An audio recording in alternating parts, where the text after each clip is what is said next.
I am on the 2023 Talaria Sting R mx4. I've been riding it now for a couple of weeks, and I have really been enjoying this bike.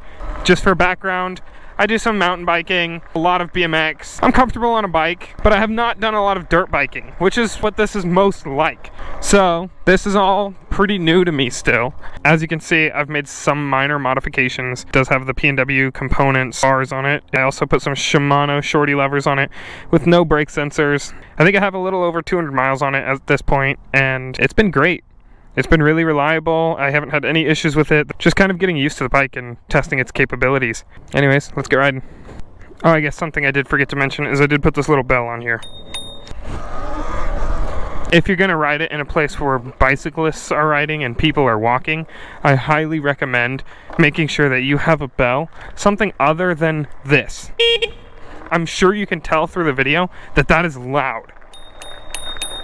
That is something that people expect to hear on walking trails. They do not expect to hear a whole dirt bike horn. So just be respectful. Don't use the horn on people unless they deserve it.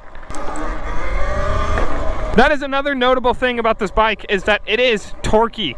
The low end is incredible. We're gonna do a little speed run here.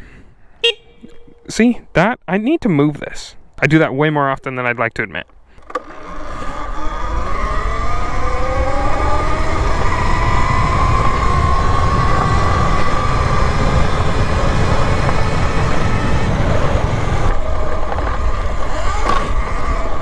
I'll go on your left. Have a good one. Right there. That exact interaction is all that I get on this bike.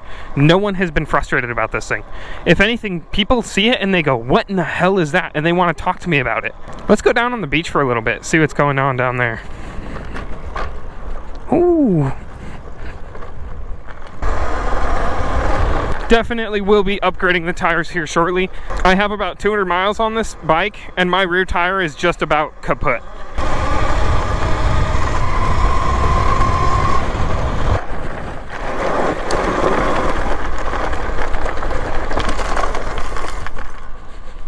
This is what I'm talking about. I've been doing a lot of street riding as well, which is probably why this is looking how it is. Factory tires on bikes, they're never going to last very long. They're always going to be kind of crappy tires. It was pretty quick that I realized I was going to need to upgrade.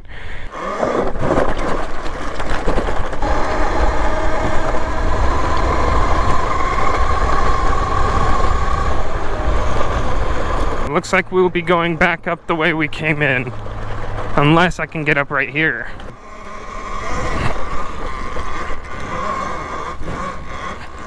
Wow, that was awesome. Nice little hill climb right here. Ooh, that was the sloppiest I've ever gotten up that. But hey, getting up is getting up, right? And on to the next spot.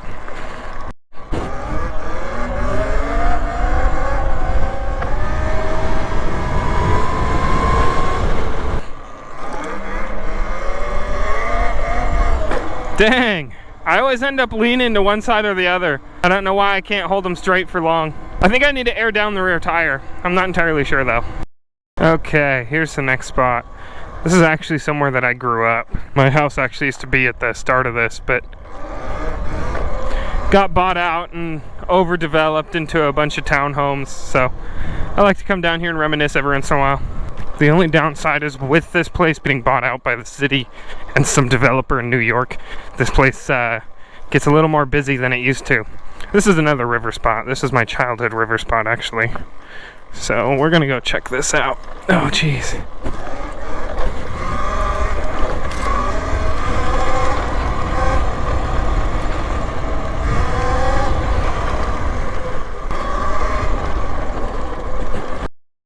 This spot is super sandy. It is very deep and very soft, so hopefully we don't kill too much battery trying to push through this. Oh my God.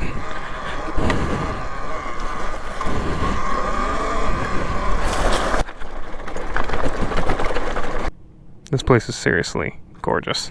And the weirdest part about this, actually, is that this river used to run through over here. It came straight and around and would cut through here. And this big pile of trees right here, there's a giant rock under that. And we used to jump off that rock into the water. And it was deep too. Oh my gosh, it's so soft. There we go. Man, that sand is deep.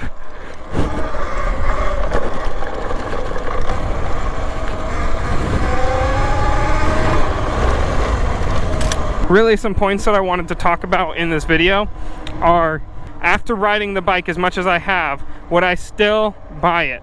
They're sitting on Lunicycle for $4,500. I think after tax and everything, mine came out to like $48. I would absolutely go back in time and buy this bike again. Purely for the fact of I can ride it anywhere that you can ride a bicycle. That in itself is what makes this bike worth it. If you want a dirt bike, if you're just gonna be taking it out and riding trails, and you're okay with having to trailer it to your trails and all that stuff, don't buy one of these. Just buy a dirt bike, because this is not as powerful as a full-size dirt bike, and it takes a lot to make it as powerful as one. I think that one thing is that's super important to mention is that your friends are gonna want one, but they're not gonna buy one, you know, because it's a lot of money. So after you find one, you're going to want to make friends that have them. Either way, the sun is starting to go down and I'm starting to get tired. I'm gonna take this thing home and put it on up and call it a night. So I guess all in all, to really wrap up this video, I would have to say that if you are on the edge of buying one of these bikes, I would highly recommend you do so, and get your friends too as well. This has been such an incredible experience. I do plan on making more videos of just regular everyday riding. I do take this out quite a lot. I'm pretty new to this stuff. If you really enjoy what you see here, if you like what I have to say, hit the like button, subscribe, say something. That feels so cringy. I don't even want to say that. Like, what the fuck? What am I doing? Whatever. We'll give it a fucking shot.